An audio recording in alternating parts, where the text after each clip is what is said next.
Welcome to Fan Fave with Katrina. Fan Fave with Katrina. It's time to talk pop culture. Welcome back. I'm your host, Katrina, and this is Fan Fave, the ultimate pop culture podcast for fans of all forms of entertainment. If you love music, television, film, theater, or anything in between, you're in the right place. Welcome back, you guys. This is the official Season 3 premiere of the Fan Fave podcast. I'm so excited to be back and talking about all things pop culture with my fellow fans of pop culture. Let's get into it with a pop recap. It's just going to be an overview of a lot of the different trending topics, news stories, and a little bit of what I've been up to since we last spoke in December. This is our premiere episode, and then we'll be back again on Friday for our first official episode of the season. That's going to be a full-length look into, hint, hint, the big game. But even more of a hint, not the game itself. We're talking about music's biggest stage. We're talking about the Super Bowl halftimes. So stay tuned for that episode that's going to come on this Friday. But for now, let's get into our pop recap.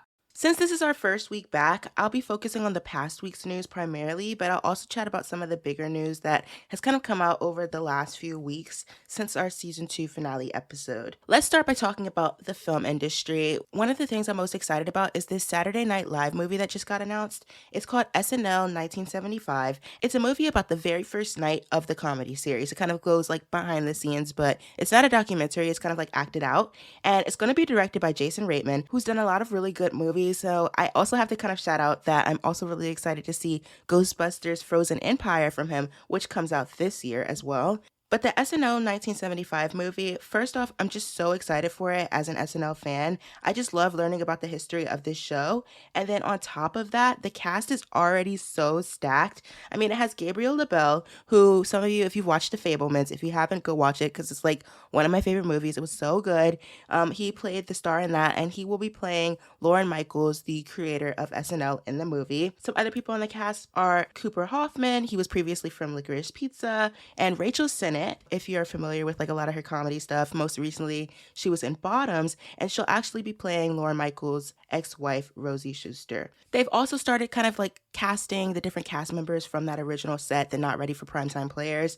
And I know some of the bigger names like Dylan O'Brien, he's going to be playing Dan Aykroyd. And then they've also casted Corey Michael Smith to play Chevy Chase and Matt Wood to play John Belushi. They also casted Ella Hunt, who will be playing Gilda Radner, and Emily Fern, who has been cast as Lorraine Newman, and then Kim Matula, who is set to play Jane Curtin. I'm so excited for this. Every time like a new piece of information comes out for this movie, I'm like reading all into it because I really want to see this movie, and I just trust that Jason Reitman will make it really good. The second thing that I want to talk about a little bit is Oscar nominations. That came out since the last time that we spoke, which is so exciting. And the Oscars, they don't happen until March 10th, and I am planning a special episode of the podcast just for that. So I'm not going to get too in the weeds with my thoughts on the nominations just yet, especially since I'm still catching up on a lot of the movies that haven't been and still kind of aren't the most accessible to see. Like a lot of the movies this year, it feels like they're limited theater releases and not like yet on streaming.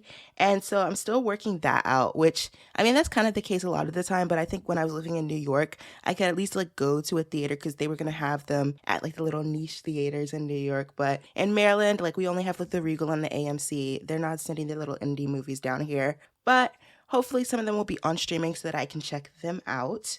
I do want to share my thoughts on the movie that caused a lot of discourse on the internet, Barbie. Obviously, everyone has been talking about Margot Robbie and Greta Gerwig being snubbed. Going back to the Golden Globes, actually, I was a bit shocked that Margot didn't win, actually. I haven't even seen Poor Things yet, so I can't even really compare Emma Stone's performance, but I just didn't expect that to win so much at that show. So I was really curious how Barbie was going to fare at the Oscars, especially since it's a comedy movie, and those typically just aren't so popular with the Academy. I have to say I'm pretty shocked that Greta Gerwig didn't get the directing nomination, and like she's been nominated before, I know, for Lady Bird. And I mean, I enjoy Barbie more than Lady Bird. I guess what I like seeing with Greta Gerwig as a director for Barbie was her use of like practical effects, like the scenes where they're going to and from the real world, and then all of those behind the scenes clips where you could tell she was just really having a fun time being a director. And as I'm talking about this, I'm now thinking about Lady Bird too. Like that one behind the scenes clip where she's like laughing and yelling out the directions. And she's like, collapse, then run left and kiss her. But I just love seeing that passion. And another thing that just kind of made it feel off to me was that when the nominations for the Oscars came out, I actually got like this email from Variety. It was like some article, and it was like, the headline was like, women directors have 3 Best Picture nominees, setting Oscar record.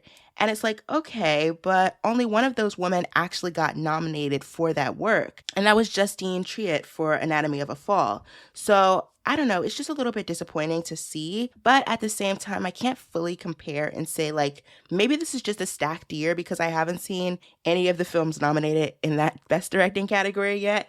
So maybe I'll come back to this thought again a little later in March when I've seen more of those movies. As for Margot Robbie, same thing. I don't know how stacked the competition truly was for her. I think a little bit of everyone was a bit shocked about Naiad. I at least had heard of the other nominations, but Naiad, like, I had no clue about that movie's existence. But I think Margot was absolutely fantastic in the role of Barbie. I mean, she literally embodies Barbie. And I think a lot of people thought she was at least going to be a lock for the nomination. And that's why it was so surprising. And then I know a lot of people were comparing her snub with Ryan Gosling's nomination and saying, like, this happening is exactly what the Barbie movie is about. And then kind of using it to point out the sexism in Hollywood.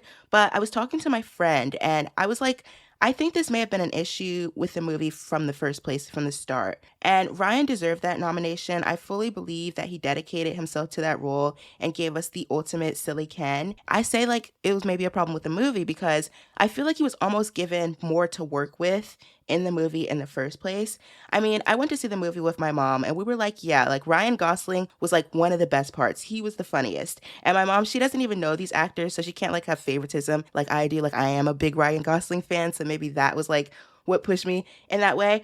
But she's not even like familiar with these actors. And even she was like, yeah, the guy who plays Ken, he was the standout. He was really good. Ken got all of these viral memes coming out of the movie. Ken literally got the big musical number that became basically the literal theme of the movie. Like, think about it. Anytime you saw someone talking about the Barbie movie on the news or on a television show, what song did they play? I'm Just Ken. It was like we had a Barbie movie, but it was really a Ken one too. So while it feels lopsided to nominate Ryan Gosling and not Margot Robbie, I can't fully say I'm surprised because I feel like the movie was kind of made in a way to popularize Ken too.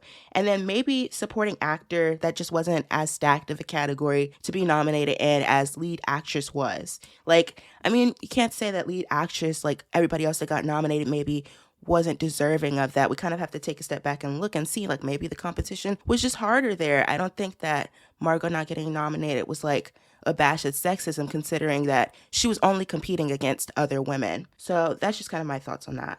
What I haven't seen enough people talking about with these Barbie noms, though, is America Ferrera, who actually got nominated for supporting actress in Barbie, which was so great to see. For some reason, her story in the film was just really special to me, and I don't even think it was like the monologue that everyone talks about that she does. I mean, I think she did a really good performance during that monologue, but honestly, the monologue was so straightforward. Like, it wasn't even really that moving to me. I don't know. It just felt like that was something I would have read in Tumblr in like 2016, but maybe it's just because I'm already a woman. So I know kind of like all of those things. I know like the politics of life with being a woman. So it was like her kind of saying it all instead of like kind of like showing it in that scene. I mean, it's just like I already know. But what I did find to be like more like moving for her role was just like the relationship she had with herself and like dealing with growing up. I'm pretty young and I feel like I think about nostalgia and just like my childhood a lot. And so the way that America Ferrera acted out, like basically navigating all of those emotions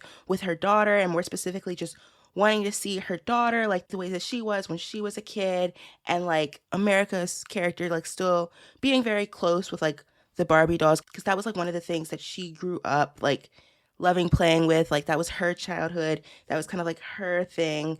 And so it just kind of like spoke to me in a way that was like really special. Like that scene where it's shown that those flashbacks that we kept seeing with Barbie when she steps into the real world are of America Ferrera's character and not like her daughter. I was like, oh my gosh, like I think she put on such a great performance throughout the whole film. So I'm really glad that she at least got a nomination. I wasn't even really expecting it, but it's so well deserved. Now moving on to theater. I have a couple things to talk about in the theater world. First of all, they announced that they're going to be putting a Purple Rain musical onto Broadway. Now, this Purple Rain musical, it's still in development, but it's going to be based off of the film of the same name that starred Prince, and it's going to have all of the Prince music from that movie in it. And so, like, I'm really excited for this because I grew up in a Prince household. So naturally, like, I'm just like so ready for it. And they kind of started to announce like who's going to be involved with like the development of the show. The book will be done by Brandon Jacobs Jenkins, the two-time Pulitzer Prize finalist, who most recently did Appropriate with Sarah Paulson and Elle Fanning on Broadway. And then Liliana Blaine Cruz, the Tony Award nominee, who recently oversaw Lincoln Center's acclaimed revival of The Skin of Our Teeth, will be directing the show. So I'm so excited. I'm going to be following along with all of the news that comes out of this production. I'm not sure when they're trying to like have that goal of being on Broadway. Hopefully sometime soon, because like I'm going to be ready. Like this is my MJ. I love MJ, but I'm even more excited for like something on Prince. That's going to be really good. The second thing I want to talk about in the theater world is that Derek Klena is returning to Moulin Rouge.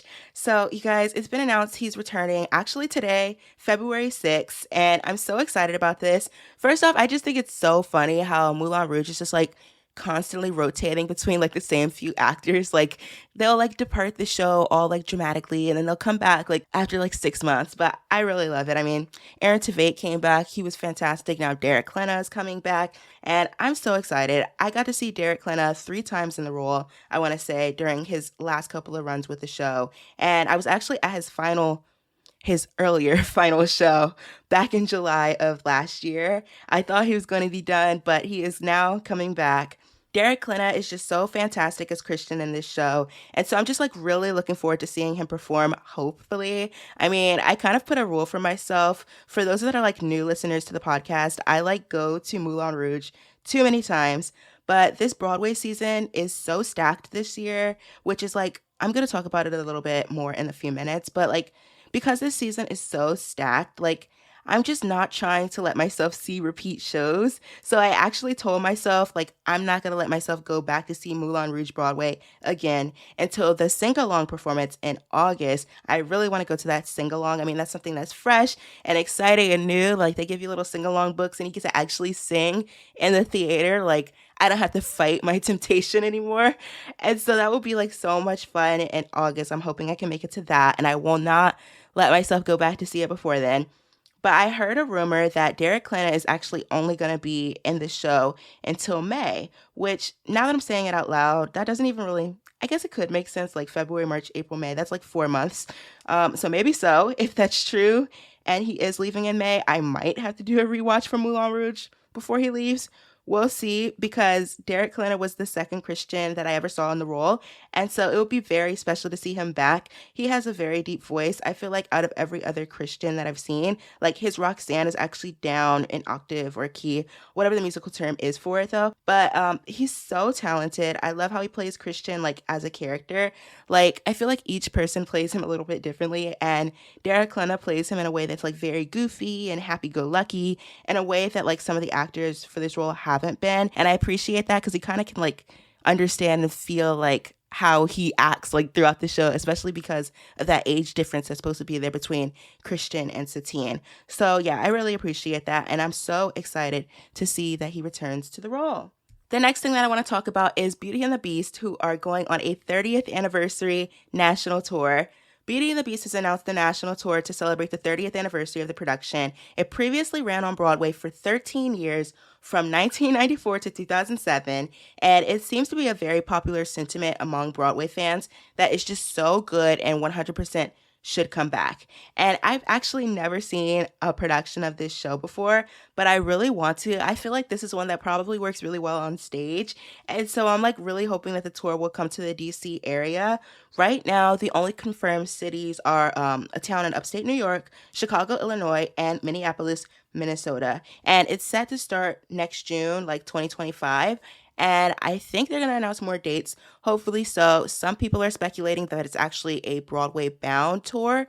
So that would be really nice as well. I think it actually, when it was on Broadway, was in the Palace Theater, and they're redoing the Palace Theater. It's set to open sometime soon. And so people are speculating that it might go there. I also heard that the Tammy Faye musical might be going there. Whatever it is, I'm excited for both of those shows. So we'll really see. Hopefully I'll get a chance to see this production of Beauty and the Beast. Now, moving on to television, there's a new face in late night TV with Taylor Tomlinson's After Midnight.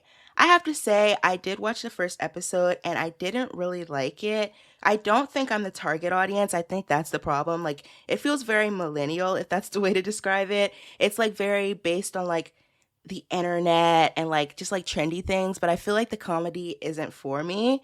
I'm in the group of the apparent few, based on how people talk about him on the internet, that actually liked James Corden. I mean, I thought his show was really great, and so I feel like stepping into that like space of his time slot, it was already going to be like a little bit difficult. And this is like a completely different format. It was actually a Comedy Central show before. It's not like interview style. It's all like playing like games, like different prompts, like with social media lingo, and like three comedians kind of playing along on a panel and like coming up with silly jokes to like finish this hashtag, or like musicians and changing the lyrics of their songs and stuff like that. So I don't know. I'm not like super familiar with the format before watching the first episode, so I don't really know like how it compares to like the Comedy Central version of it. I will say that I would give it another try because I really would love to see a woman succeed in the late night space, and maybe it was just the comedians that I saw in that first episode, or maybe it gets better, but I don't know. I just wasn't too enthused by the first episode, but I will be giving it another chance, especially when like some of the comedians are like people that I'm more familiar with. And yeah, I'll let you guys know if my opinion on it changes. The second television show that I started recently was The Bachelor. This is season 28. It just kicked off. It's with Joey, who was previously on The Bachelorette. I'm not like too familiar because this is literally my first time watching any of these shows, but apparently he was the runner-up on The Bachelorette, and now he's The Bachelor. And I know I've said like many, many times before that I wanted to start watching this show just to like see like why people are so like tuned into it. I just wanted to like get it. And I never follow through with it, but this time I have. I'm actually caught up. I'm actively watching it weekly, and I'm already so invested. The only other like dating reality show that I've seen though is Love Island. So I've been like immediately comparing because they're like so different. I feel like one Love Island felt like all of the contestants were like out of reach Instagram models, while the people on The Bachelor just feel like normal, real people. And that's so refreshing. And they're still entertaining with plenty of drama. So I really love that it feels like, I don't know, you're just watching like real people, normal people just interacting on television. The Bachelor is also just like more classier, I think. I don't know if it's like the overarching wedding theme, which despite it being called The Bachelor, I never realized the ending was that they actually get engaged. Like, that's kind of crazy, right? Because some of them are like my age and they're like, oh, yes, like Joey's going to be my husband. And I'm like, oh, wow.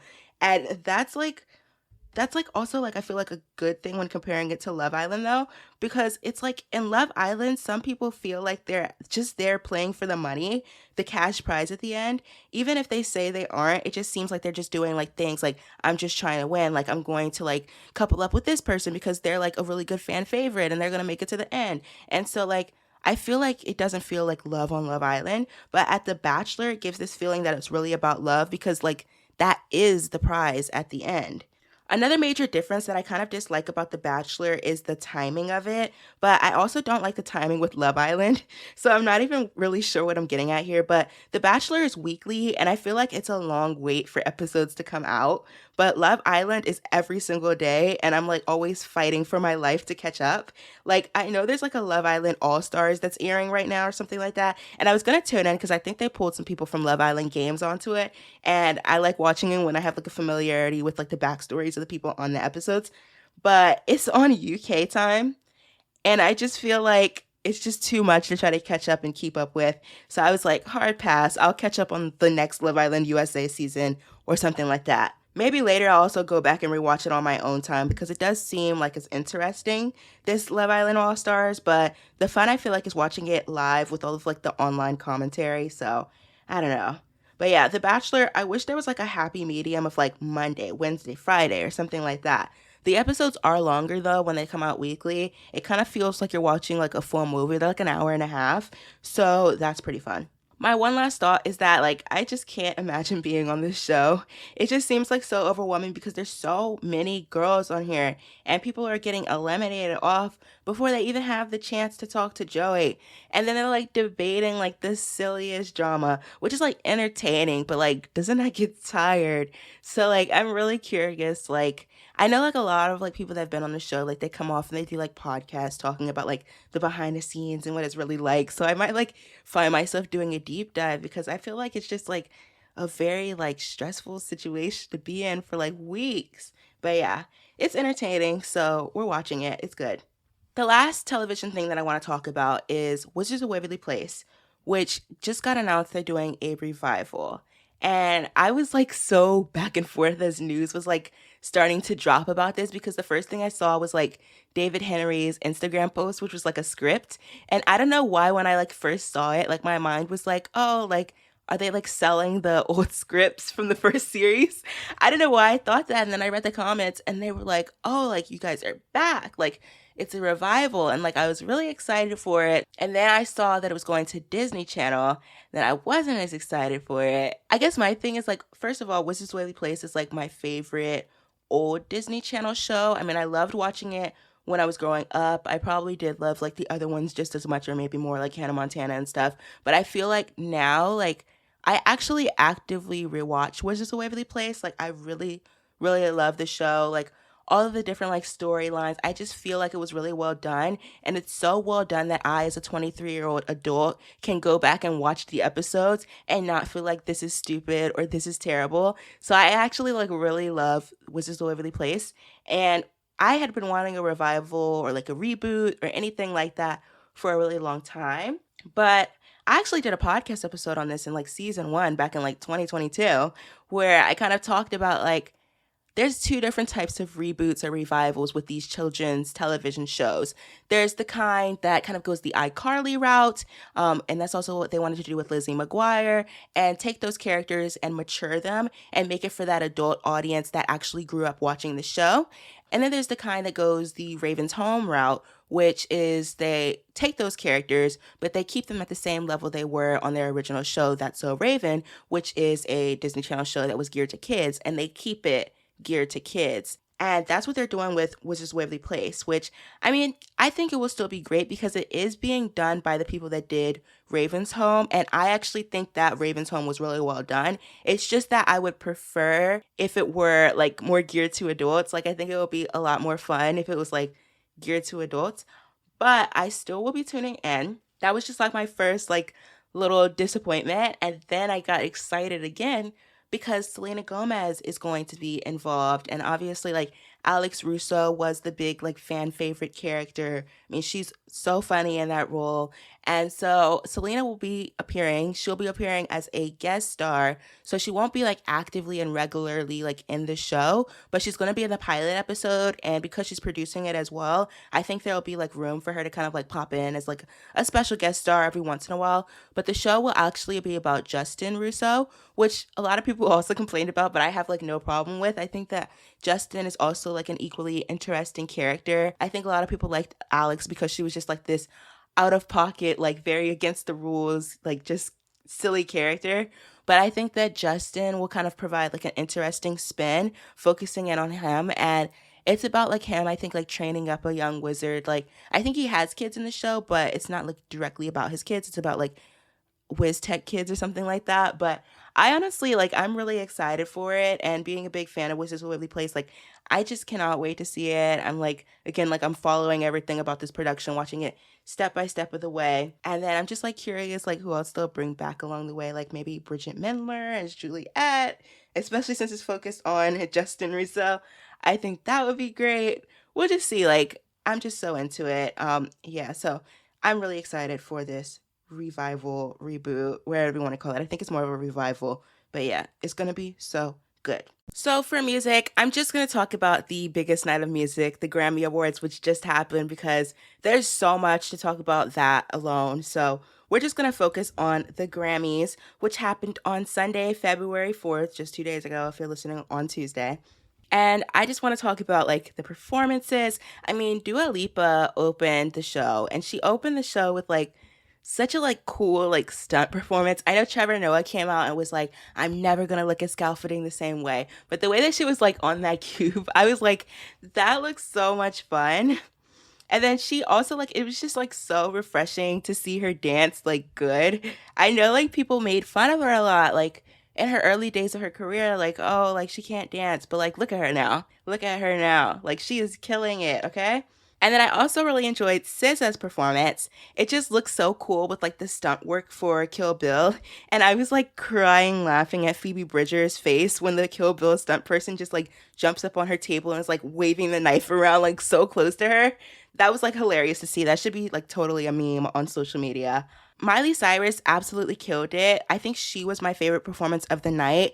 I love Flowers, her song, so much. And when she like stops and is like, I just won my first Grammy, I loved that moment so much. Just seeing her win her first Grammys was so great because like I've been following her career for practically my entire life. Like I saw her in concert when I was 6 and I had no clue that she had never won a Grammy before. And so I was just like, wow, like that's really amazing to see it. And this is such a good album to win it for. And then like the ending of her performance with the mic toss, I was like, wow, this is like so great. She killed it, okay? I also thought that Fantasia did a fantastic tribute to Tina Turner. Just all of those tributes, I really enjoyed it. But I think that the Tina Turner tribute was probably like the best part. And Joni Mitchell's performance of Both Sides Now, absolutely beautiful. And so, yeah, I would say that the performances were really, really great. They were definitely a high point of the show for me. I feel like sometimes I'm kind of like bored through the performances. But this show, I just feel like they really kept me interested, like throughout the show. And I mean, a lot of my favorite artists were performing, so it was really great. Billie Eilish is another one that I want to talk about because her performance of What I Made For from the Barbie soundtrack, I think it actually made me like the song. And it's not that I like dislike the song. It's like, I don't know, it's not a song that I listen to a lot like outside the Barbie movie. I thought it was like beautiful in the context of the movie, but it's not like a song that I would like go and play and listen on my own. But now I feel like I'm going to be like constantly playing her Grammys performance because it was just like so beautifully done with that song. And I was like, yeah, this is a really pretty song. Like, I hope it wins more awards. I know she's going to the Oscars next. I actually saw some articles where they were like, oh, like talking about like Mark Ronson saying if Ryan Gosling doesn't agree to saying I'm Just Ken, they're not going to do it. I actually think that they should have Billie Eilish perform What Was I Made For again, since she is also nominated and it's from the same movie. Let her sing it. I think she would do amazing job just like she did at the Grammys. As for the winners, it was a big night for Victoria Monet, who I loved seeing win. Her music is just like so good, and she's been grinding for like a while because I've been following her for a long time. I remember back when she was an opening act for like Ariana Grande. The only thing I would say is like I wish she would have performed. I feel like it would have been one of my favorites of the night if she did. And then I also want to shout out Coco Jones, who won an award, her very first Grammy, because I've been following her since her Let It Shine days on Disney Channel back in 2012, and she's just fantastic. She came out with a really great EP this year. Her single I See You is just so good. So I was like really rooting for her to win some awards tonight, and she did, so I was really happy about that. I also love seeing SZA win with that speech that she had with Lizzo where she talks about how they started playing for crowds of less than 100 people. I just thought that was just like such a cute moment where you could really see how grateful she was for everything in her career, like from being able to play like such a small audience of people and like not knowing where your career is going to go to being the most nominated artist at the Grammys and taking home awards on that big stage. Like I cannot imagine that feeling. And so I'm really happy for SZA. And like I said, her performance was like really nice as well. Then we also had some special music announcements that happened at the Grammys. To be honest, I was already very on a cloud when Casey Musgraves, she actually had like, she presented, and I think it was like literally like the commercial break right after she presented, there was like this commercial that was like a trailer for new music from Casey Musgraves. And I was like so on a cloud, so excited about that because I love Casey Musgraves' music so much. Golden Hour is probably one of my favorite albums. Like, I have it on vinyl. I love listening to it. It's just a perfect album. And I'm so excited because she's going to be releasing new music so soon. She's hinting at it. Like, I'm signed up for like her little community text message numbers, and she's like sending out like these like weird, like very secretive text messages still. And I'm like, okay, come on, Casey. Like, we are so ready. I was so set and satisfied with that. And then you guys, Taylor Swift goes on stage. She accepts her 13th, lucky number 13, Grammy Award. And then she announces a new album. So I'm like on a complete cloud, and I feel like we knew this was coming. Like, earlier in the day of the Grammys, like, first of all, even before that, like, people noticed that a lot of people in Taylor's circle changed their profile pictures on Instagram to be black and white. And then Taylor changed her profile picture the day of the Grammys to be black and white. And like, as a Swiftie, you know what black and white means for Taylor Swift. It means Reputation. And Reputation is one of the only two left of her recordings, Reputation and then Debut. And so a lot of people, especially because I know with their Times Person of the Year award, her Times Person of the Year like cover story thing, she talks about Reputation, Taylor's version. So like, this has been like a long thing where we're like, oh, she's hinting at this. Like, people were trying to figure out which one is going to be the next one. And out of those two, we all thought it was going to be Reputation. And then the day of the Grammys, she also like shuts her website down. She makes it look like her website has crashed, like it's not working, but the error code is like 321, which is like a hint at something. And then it was like this jumbling of letters, which the smart Swifties dug around and realized that that was unscrambled to say red herring. And then they also looked into the code of the website because, like, why not? I guess Swifties can do all of that. They're so talented. And they literally found that the website, like, that wasn't like a real error with the website. I knew it wasn't a real error with the website too, because if you go to it, like, you can click on all of the other tabs. Like, you can click on like the store and like everything else. So like, I knew it was like a controlled, like, fake website breaking thing.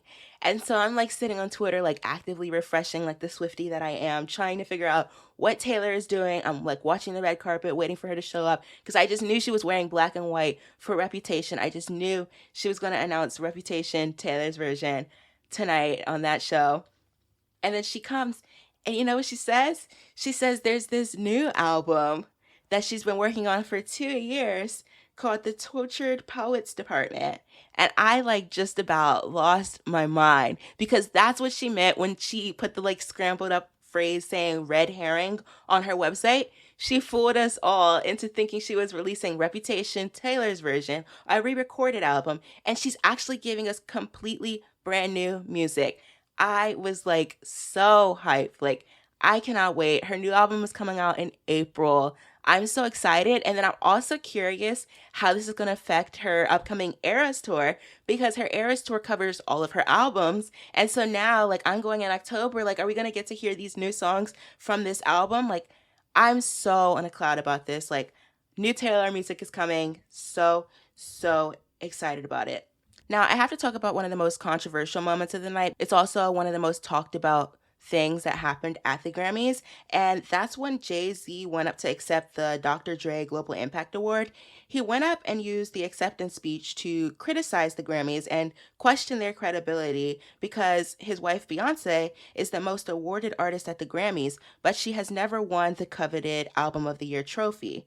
And while I think it was in poor taste to kind of criticize the Grammys just as you're literally like accepting a Grammy, and not even just like any Grammy, like a specific like honor Grammy, not like one that everybody else gets. And it's not like a regular category, but I will say, like, even though it was in poor taste, he kind of did have a little bit of a point.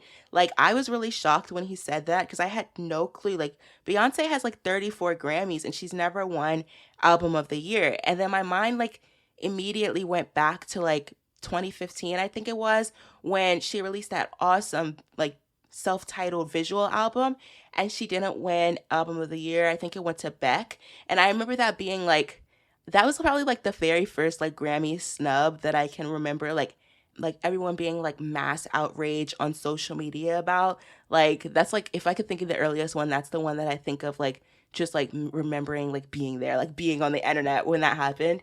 And that was like such a crazy moment. I feel like that's the one that she almost definitely should have won for. That's such a great album. And then even like Lemonade, but like I was really surprised to hear that she had never won Album of the Year, but has won so many other awards. Now, the biggest night in music also had some pretty historic moments that I wanted to shout out. Billy Joel, he released his very first new music in over 30 years, and then he performed the song. It's called Turn the Lights Back On, and his performance was so great. He performed it for the very first time at the Grammys, and I just thought it was a really great performance. I'm hoping I can hear it live at one of his MSG residencies because it's actually a really nice song. I hadn't even listened to it like before this performance, and now I'm like gonna go back and like listen to it because it was pretty well done. I thought it was a great performance. Tracy Chapman also performed Fast Car with Luke Combs, the country singer. This marked Chapman's very first time singing on live TV again in almost a decade. And then we had Taylor Swift, who won Album of the Year for Midnights, and that made her the artist with the most Album of the Year wins, surpassing Frank Sinatra, Stevie Wonder, and Paul Simon. That's insane, but Midnights was such a great album. I just can't believe, like, all of these legends. I was having like a conversation with my dad, and he was like comparing different artists from his time and how like some of my favorite artists from my time have more Grammys than the people that were like big during his time. And I just think it's so like crazy that like my favorite artists are like doing such big things. But yeah, it's pretty cool to see this, and especially for Midnights, which is like an album that's probably like in my top 5 for Taylor albums. It's a really good album. So yeah. And we can't wait to see what happens next year with the Tortured Poets department. Maybe she takes it home again next year and takes it up to number 5. Overall, though, I really enjoyed watching the Grammys. It had like some very high moments. It did have a few low moments, but overall, I enjoyed most of the performances, and just like getting to see like a variety of different artists win. I kind of don't like it that much when like one artist like sweeps everything. Like it was really nice to see like different artists getting those different awards. It didn't feel like there was like one specific front runner, although I will say the biggest front runner was women. Women really ran the night. Like almost every category was like all dominated by women. We love to see it, and we're making history and just crushing it in the music industry. So yeah, music's biggest night. That's kind of like my little recap on it. Really enjoyed it. Now we're going to move into what I call the Wildcard section of our pop recap. They're just like random things that I want to talk about that don't fall into the categories of music, television, film, theater. The first thing, at Walt Disney World, Magic Kingdom, they closed Country Bear Jamboree. Why did I have like absolutely no clue that this was happening? It's literally like an opening day attraction that's been there since like 1971. And I'm like, why did this happen? Like, I don't even know why I'm going so hard for this show so much, but it's just like kind of sad.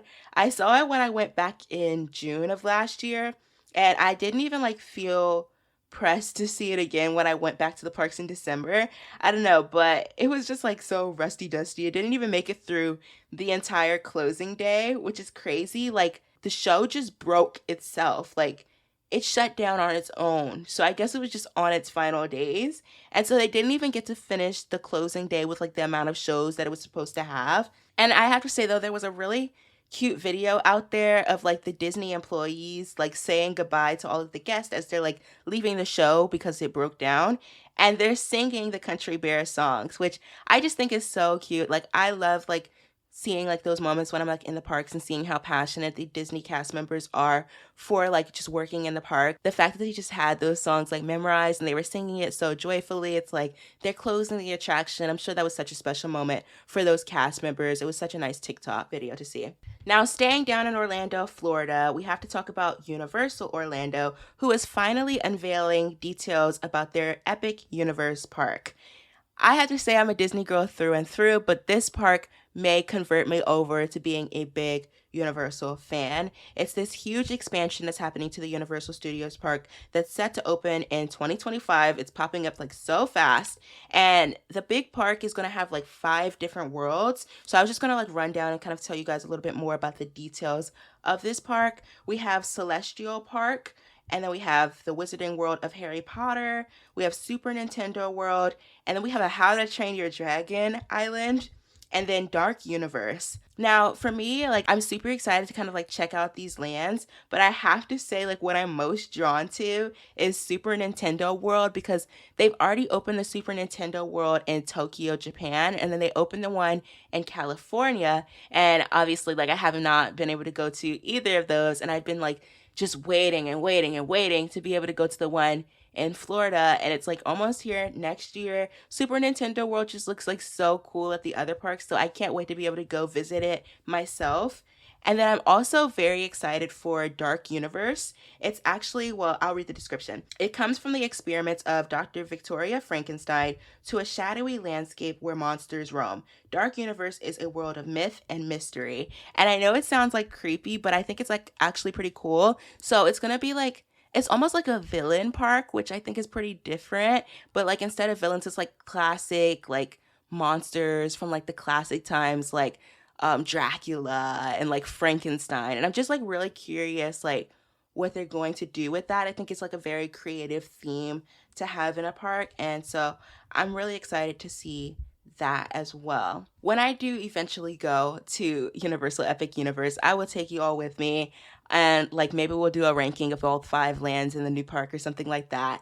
I'm definitely like, once I get through my Orlando trip to Disney in October, I'm going to immediately start planning my trip to Universal in 2025 because it just looks so good. I'm so excited for it. The last wildcard thing I want to talk about is Crocs, the shoe company, because Crocs has been absolutely killing it lately. I just love their character Crocs so much. I mean, I have the Lightning McQueen ones. Lately, they've announced like Barney Crocs, and they just revealed Patrick Star Crocs. But now what's going to take my money is these Toy Story Crocs. They're so cute. And like, I noticed that Woody doesn't have like Andy written in it, but I like the Woody ones more, I think. I think Buzz Lightyear would have been cool if they were like platform. I'm like going into like very big details with them. But if you have not seen them, they're so cute. Check them out and please advise which ones I should get, Woody or Buzz Lightyear, because I cannot decide. But having seen that, I started like brainstorming what are like other characters who's like, if they were turned into Crocs, I would buy. And the number one thing that came to my mind, I don't know why, I would 100% wear Phineas and Ferb Crocs. I just think like those would be really nice. I don't know why they would do it since the show is over, but Phineas and Ferb Crocs. And they could be mixed matched. Like that's one thing I keep saying, like whenever I tell my family I want like to mix match my Crocs, they're like, absolutely not. You know how they released like Mater Crocs from the Cars movie? I wanted those, and then I was like, and then I could wear like Lightning McQueen on my left foot and then Mater on my right foot. So it's like my feet are like Cars, like the movie. And I would do the same thing with Toy Story if they had like released them separately. I don't want to like drop $100 on Crocs in one day. But if they were like spaced out, I would do that too. And with Phineas and Ferb, they could just make them like that, where one foot is Phineas and one foot is Ferb. Or they could do like Perry the Platypus ones too. Like those would be pretty cool. So yeah, that's my thoughts on Crocs. I'm very passionate about character Crocs, if you cannot tell. I need the Toy Story ones and I will be getting them. Now let's move into talking about what I've been up to lately in the pop culture world. First off, I saw Hadestown on Broadway, and I know how stacked the Broadway season is. I was just talking about it earlier, and I said I wasn't going to do repeats, and it's just kind of hilarious considering the fact that I used to go to college in New York, by the way, to preface this, and I graduated in May, and I moved back home to the DC area. So anytime I go to a Broadway show, like in New York, it's a little bit more work than it used to be. And I feel like with that in mind, I have to be a little bit more selective about what shows I choose to see, which is why I created for myself the no repeats rule. But every show that I've seen in New York on Broadway since graduating has been a repeat for me, because I saw Moulin Rouge in July, and then I saw MJ in December, and now I saw Hadestown. So those are all repeats for me, and that's something I said that I wasn't going to do. I'm just going to start enforcing it now, like right now. Hold me accountable. I'm saying it on this podcast. But I could not go without seeing Hadestown with Soleil Pfeiffer as Eurydice and Jordan Fisher as Orpheus. And Soleil Pfeiffer actually, unfortunately, just left the show on Sunday. She played her final performance, and I'm so glad that I made it up to see her in the role. And then I've been trying to see Jordan Fisher on Broadway for like literally so long, you guys. Like, since he was in his first Broadway role, which I think was Hamilton, I didn't even see it because it was so expensive and I didn't even live in New York at that time. And then I literally tried to see him in Dear Evan Hansen when he was in it, but he was out the night that I went. So I was like so sad about that, although like it was still a great show. With the Evan that I saw on the role, but I really wanted to see him in that role because Dear Evan Hansen is just like one of my favorite shows. And then he was in Sweeney Todd, which I just didn't have like a strong interest in seeing that show itself specifically. And then by the time I could actually think about seeing it, he had left the show already. So now I finally, like, for him to be in Hadestown, I was like, okay, I really liked Hadestown when I saw it last year with Eva Noblezada as Eurydice and Reeve Carney in the role of Orpheus. They were actually the two originals for this role, and they both just left last year, I think in like August and then November. And now I got the chance to see Jordan Fisher in the role, which I think he was the perfect cast for this. And I was like, okay, this is absolutely perfect. This was just as up my alley as seeing him in Dear Evan Hansen would have been, because I already really loved Hadestown as a show, and I was already like really wanting to see Soleil Pfeiffer, as I already saw her in Almost Famous on Broadway back in 2022. That was her first Broadway show, and she was great in it. And so them two together, and just like the entire cast right now with Lilias White and Philip Boykin, I just love that the cast is like majority black. I just think that's like so cool to see like a black Hadestown, especially since like it intentionally has like undertones about like slavery and things of that nature. So I was just like, this might be like a really interesting take to see it with these specific actors. And I mean, I loved it the first time I saw it. I will say like my enjoyment with it wasn't as good the very first time I saw it, just because like, just partially, both actually because of silly reasons, but the first one being because I do better in matinee shows than I do in evening shows, because I'm like a morning person and not a night person. So when you start like pushing like 10:30 or 11 o'clock in a Broadway theater, I'm like yawning while they're singing. So I prefer like an earlier showing, and that was a night show the first time I saw it. But I also think that the first time I saw Hadestown, I did too much media consumption that day, because I actually saw Hadestown the same day that Ant-Man Quantumania came out back in February of last year. I accidentally like double booked my schedule and didn't cancel for whatever reason. I was like, I have to see Ant-Man Quantumania on opening day. I don't know if I was like busy the rest of the weekend or what it was, but like whatever it was, that it was like non-negotiable for me to like change the movie time. But like with Hadestown, I was going with like a group of like 6 or 7 friends. And so I couldn't cancel that or change that date either. And one of those friends that was going with me, she was the friend that I was also going to see Ant-Man with. And she didn't catch the overlap of those times either. And so me and her, we were literally at like AMC Village 7 in New York. You know where it is if you're from New York. It's by Union Square, watching Ant-Man Quantumania. And we literally left the theater at like 6:15. We were hopped on the subway, and we were literally like running to make it to showtime at 7. We like barely made it. And so, you know, I was a huge Ant-Man fan, and I was very let down, and like just like 2.5 hours of just like messiness in that movie. So I was not even like, I overconsumed media that day going right into Hadestown with it. It was like I needed probably time to process Ant-Man before going and watching like something else. And then I'm also just like not super familiar with all of like the mythology that goes into Hadestown. So like between being tired from seeing Ant-Man, being sleepy because it was late, and not understanding the general concept of like Orpheus and Eurydice, I was very confused for the whole first act. And so I feel like I enjoyed it more this time because I could follow it a lot better. And so the second time watching it was probably one of the best things I could have done, because it made me like the show even more. And I feel like Soleil Pfeiffer and Jordan Fisher also just put a new spin on the roles, especially Jordan, because I feel like he just played Orpheus completely differently. And I actually was like looking at TikToks after I saw him in the role, and I saw someone who said it was like Reeve Carney's version, who originated the role. He played the role as if he was terrified to lose Eurydice, whereas Jordan Fisher's version of Orpheus, he plays it as if he's desperate to find her.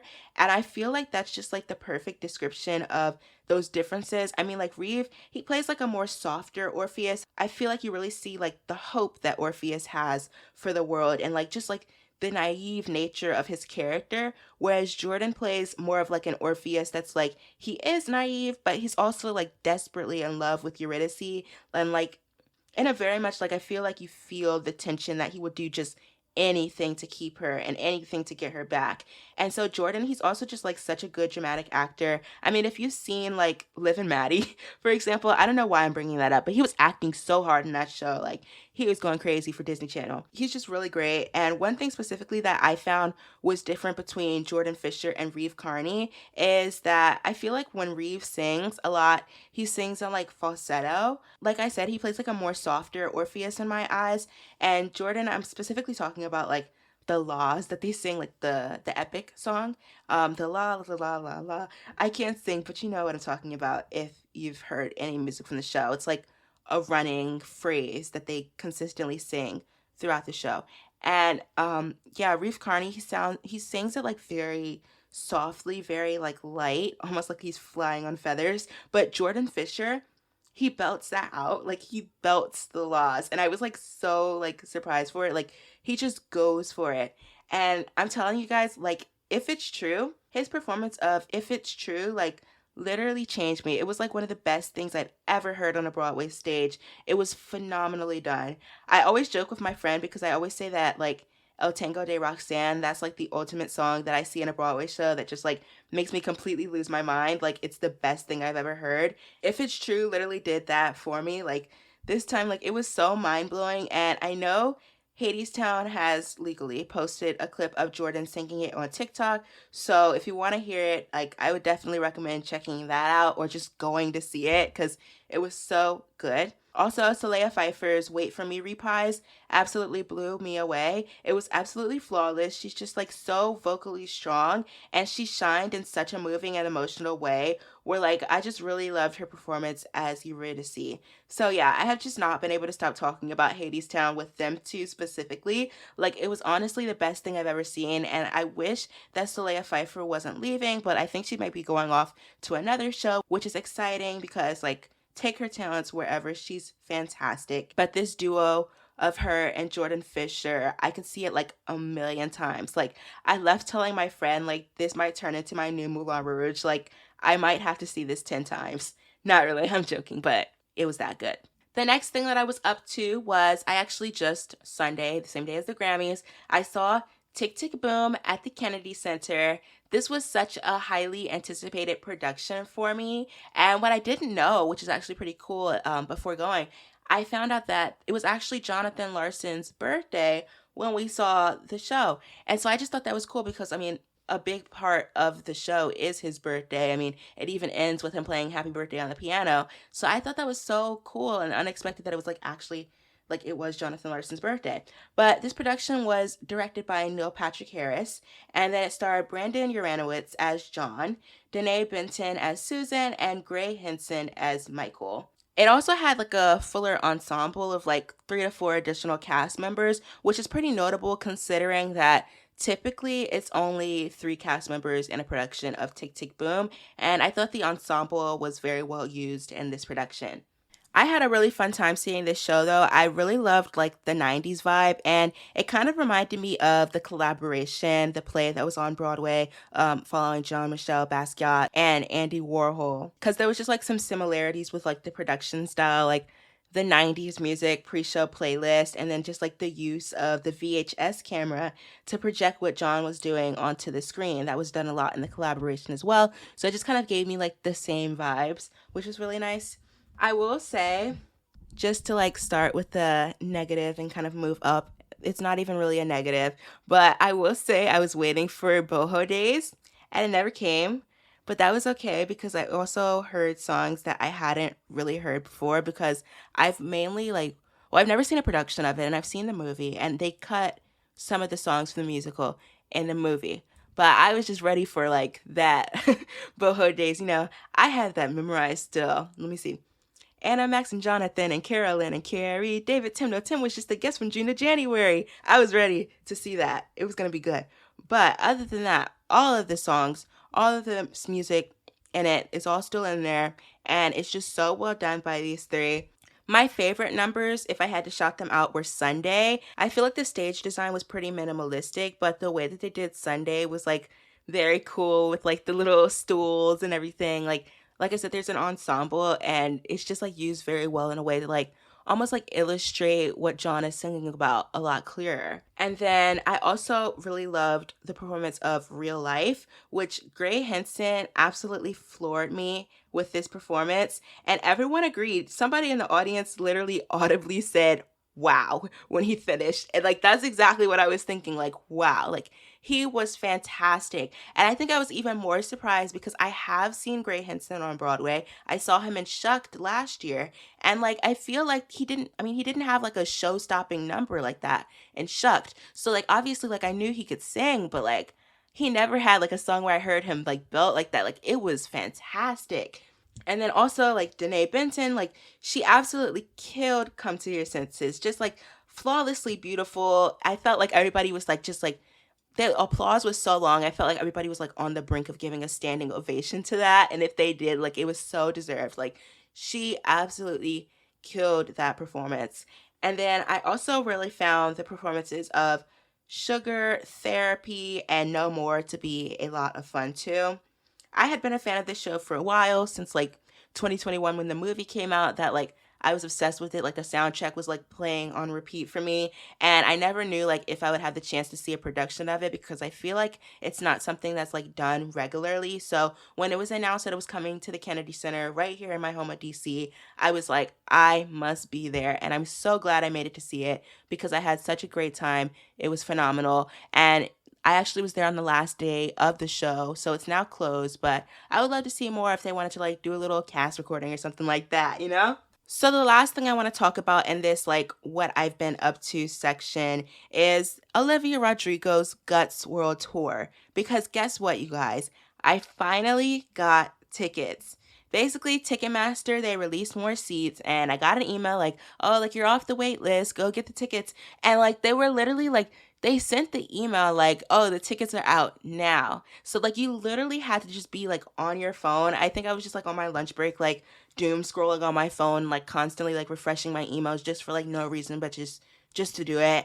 And I saw it like right at like, well, they didn't even send it to me until like, I wrote down here, like they sent it to me at 3:02. And I got the You Got Tickets email at 3:05. So I was in and out in 3 minutes. And I'm actually like maybe one of the luckier ones because I've actually had the chance to get Olivia Rodrigo tickets for this tour multiple times. And I've gotten in each time and I like just like, released the tickets out of my cart because it's like $600 for lower bowl face value. And like upper bowl is like $400 and the nosebleeds. And so I was like, there's no way I'm paying that because that's just like so expensive. That's more than like Taylor Swift. Like just ticket prices have gotten out of hand, but that's another rant for another day. And so I never like actually went through with getting the tickets. This on sale, they added additional seats. They are limited view seats, but they're valid because of the price. Like they were literally like $50. And so I was like, you know what? She has a catwalk. And so it probably is like Taylor Swift's $50 seats where like you can still see her. You're just like angled. Like mine aren't even like limited view. They're like side view. So I don't even think mine will be like that bad. But I'm like super excited to just be in the building and to not have paid like a rack for Olivia Rodrigo tickets. So I'm just like very excited now. I'm already like planning my outfit because I love dressing up when I go to concerts. And so I'm just like curious though, like what's the vibe for like the Guts World Tour? Like, are we still wearing like lavender? Like people are probably gonna wear like those like prom dresses that they wore to like the Sour Tour. I will not be in a dress, but I'm just curious. Send inspo. Send like what you're wearing at Fan Fave Media on social media. I'm curious. I want to hear from you. Now, our last section in the pop recap today is something new that I'm calling and trying out called the Fandom Corner, where we look into the world of fans and see what's being discussed, debated, or talked about the most in different online fan communities. I have 3 things to talk about today for the start of our very first Fandom Corner in the pop recap. The first one, why are Disney adults so upset over Splash Mountain? I've seen like so many things because I am a Disney adult. And I have like these different Facebook groups that I'm in. And there's one that I keep getting recommended called like Save Splash Mountain. And it's just people having like constant like meltdowns over the fact that Splash Mountain is being rethemed to Tiana's Bayou Adventure. And I have to say, like, it's just a ride. Like, it's been like almost like 2 years since they've announced that they're retheming it. It's almost done. And people are like still like angry. And like I'll admit Splash Mountain is a staple. It's a classic. It's been there since like I don't know, like maybe almost opening. I don't know. So it feels very weird seeing it look all different. But it's still there. It's not like they tore it down. And I didn't see all of this outrage for this long when they changed Tower of Terror to Guardians of the Galaxy. And I think that was the more evil work. I mean, Tower of Terror is iconic. Like, if they touched Tower of Terror in Hollywood studios, I didn't even get on Tower of Terror and I would be, like, upset. I never rode Splash Mountain either, by the way, because the drop is just, like, too intimidating. And I also never saw the movie Song of the South that it's inspired by, and I never will because it's like being changed because it's racist. And Princess Tiana is very cool. She's one of my favorite princesses.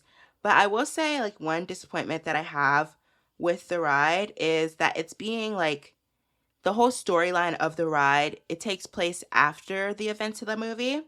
So like almost there, like there's a lot of good songs in Princess and the Frog. And so I'm a little bit disappointed that those will not be actively involved in the ride. I'm sure like the new music they're writing for the ride will be great, but I would like some of the stuff that like we're familiar with from the movie.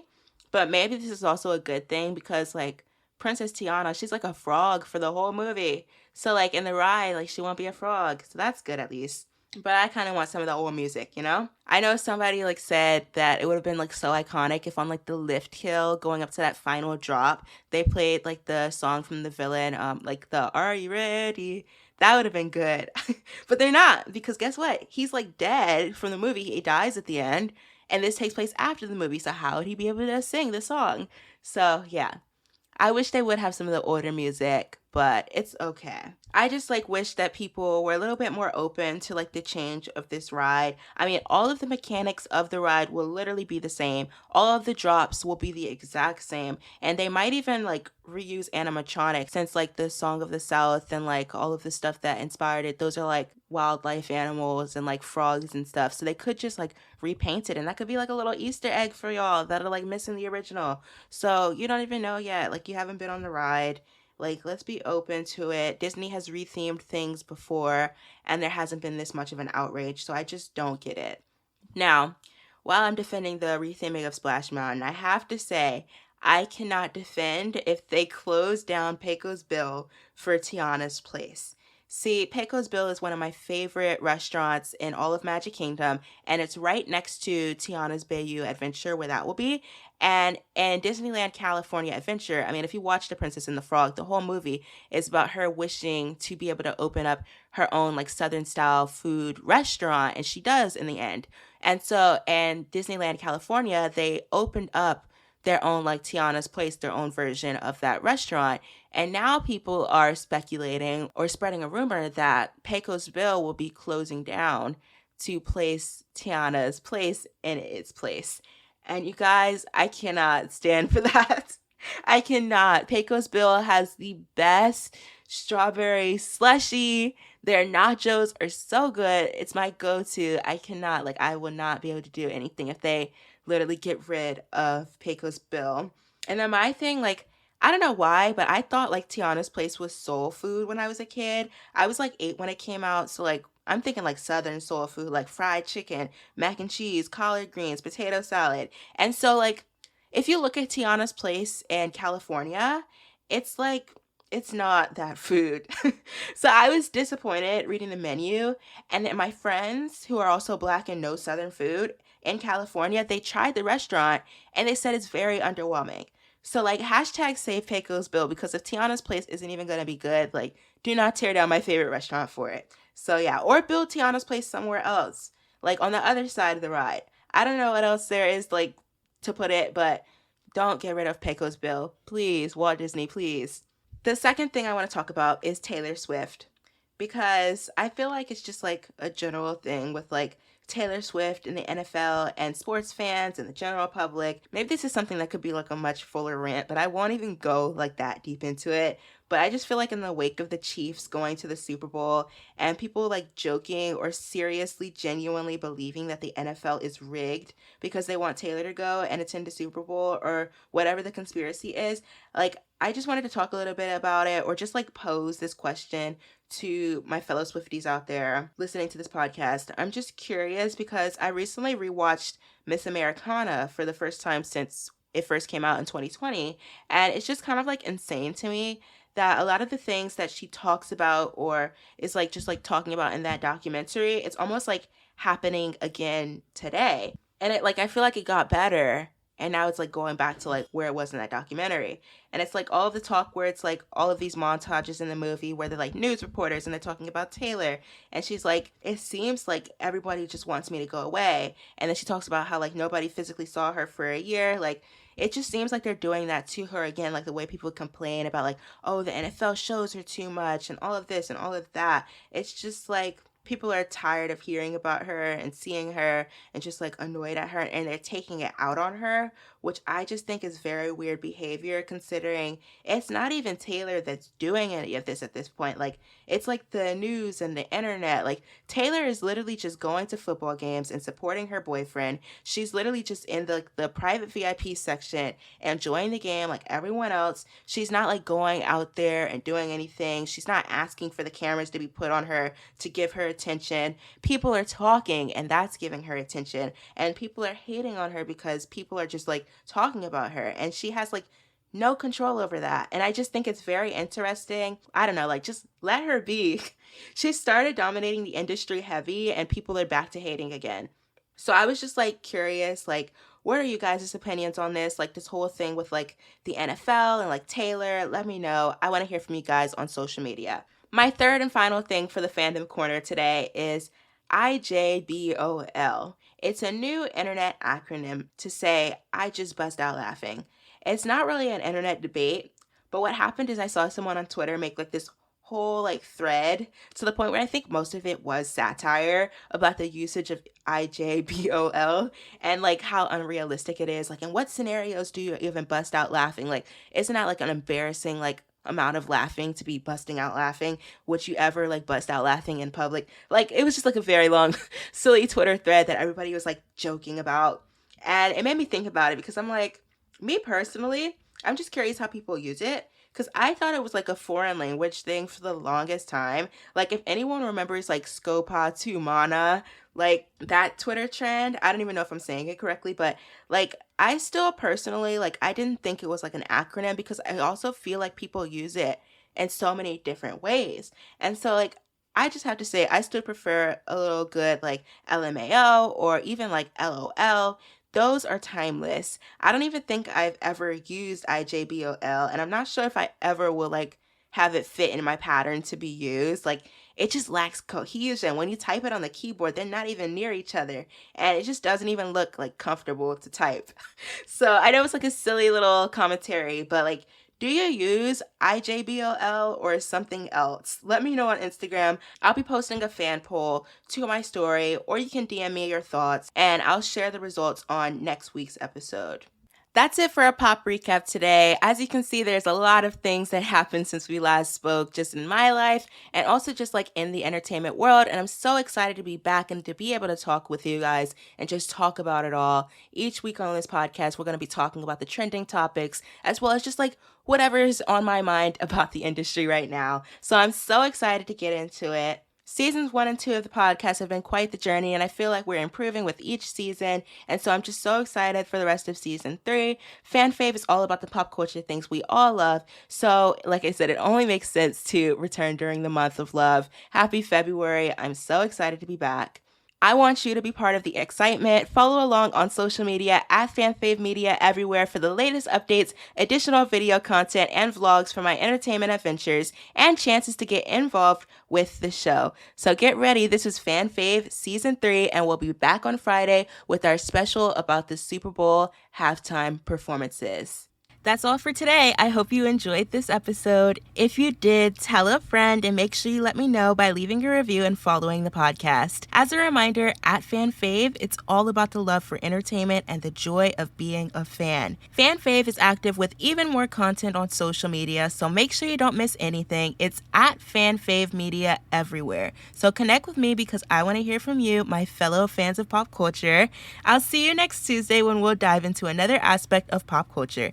Thanks for listening and see you soon.